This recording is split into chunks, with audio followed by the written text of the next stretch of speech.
Hola! In the first video, we talked about some tricky false friends in English and Spanish, and you guys loved it. So today we have parte 2. Comencemos! Welcome to Spanish con Miguel, fun and easy lessons every week. Like, comment, and subscribe for more. If you missed the first video, quick recap. False friends are words that look or sound similar in two different languages, but they carry completely different meanings. They are tricky, they're sneaky, and they can make your Spanish sound funny, or worse, confusing. First, we have realizar. Realizar does look like to realize, right? Well, nope, it doesn't mean that. It actually means to accomplish or to carry out something, even to perform. Por ejemplo, quiero realizar mi sueño. I want to accomplish my dream. If you want to say to realize in Spanish, it is darse cuenta. Reflexive verb. Yes, I know, they're tricky. Ejemplo, me di cuenta de mi error. I realized my mistake. Éxito.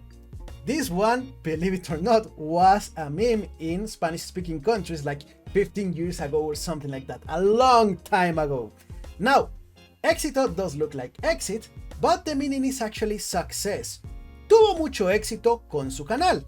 He had a very successful channel. He was very successful with his channel. If you want to say exit, in Spanish it is salida, from the verb salir. La salida de emergencia, the emergency exit. Soportar.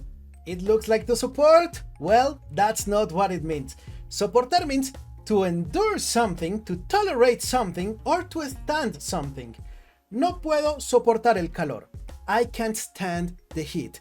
No soporto a Carlos. I can't stand Carlos. I can't tolerate Carlos.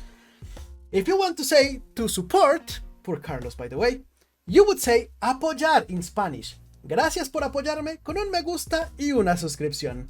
Thanks for supporting me with a like and a subscription. This one is a classic. Fábrica. Fábrica is not fabric.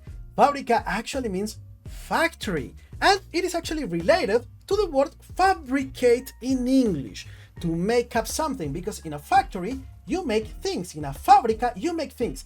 Actually, fábrica and a factory are also related, and factory is related to the verb hacer in Spanish, but that's stuff for another video. Now, fábrica again is factory. So for example, if you say trabajo en una fábrica de carros, what you're saying is I work at a car factory. Now, if you want to say fabric, then that is tela. Esa tela es muy suave. That fabric is very soft. And the last one por hoy is lectura. Lectura looks a lot like lecture, but they are not the same word. Lectura in Spanish is a reading, a reading. Tengo una lectura para mañana. I have a reading for tomorrow. While lecture in Spanish is cátedra or conferencia. La cátedra fue muy interesante. The lecture was really interesting. False friends can be tricky, sneaky, and confusing, but now you know the truth. Let me know in the comments which one surprised you the most. And don't forget to like, subscribe, comment, and share this video with someone who is learning Spanish. And of course, if you want to go deeper, you can check my private lessons. Link in the description. Nos vemos en el próximo video.